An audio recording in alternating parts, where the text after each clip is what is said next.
ની અસર થઈ છે। નરસિંહ મહેતા સરોવરના બ્યુટિફિકેશનની કામગીરી અંગે અગાઉ અહેવાલ પ્રસારિત કરાયો હતો, જેને લઈને મહાનગરપાલિકા એક્શનમાં આવી છે। મેયર અને સ્ટેન્ડિંગ કમિટીના ચેરમેને તળાવની મુલાકાત કરી અને ઇનલેટ અને આઉટલેટની કામગીરીની સમીક્ષા કરી છે।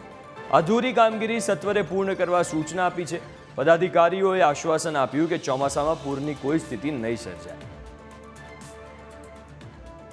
આઉટલેટ અને ઇનલેટ બંને તરફ અમે જોયેલું છે તો ત્યાં પણ કામ પૂર્ણતાની આવે છે, જેથી ચોમાસા દરમિયાન જે પાણીની સમસ્યા કે જે આજુબાજુ પાણી રહી જતું હોય છે, ઘરોમાં જતું હોય છે, એ નહીં જાય અને પાણી જે ચોમાસાનું છે એ બધું જ પાણી તળાવમાં સંગ્રહ થવાનું છે। ખાસ કરીને વરસાદી સિઝન આવી રહી છે તો આ તળાવમાં પાણી ભરવા માટેના ફરીથી ભરી અને નવસજ્ય થાય એ માટે થઈ તળાવનું ઇનલેટ અને આઉટલેટનું નિરીક્ષણ કર્યું।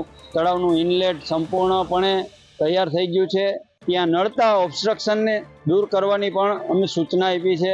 સાથે સાથે આઉટલેટનું કામ પણ પૂર્ણ ગતિથી ચાલી રહ્યું છે, એટલે 4-5 દિવસમાં આઉટલેટનું કામ પણ પૂર્ણ થઈ જશે। એટલે આવનારા દિવસોમાં વરસાદ પડશે તો આ તળાવને પાણીથી ભરી અને ફરીથી નવસાધ્ય કરવા માટેના પ્રયત્નો મહાનગરપાલિકા અને કોન્ટ્રાક્ટર દ્વારા થઈ રહ્યા છે।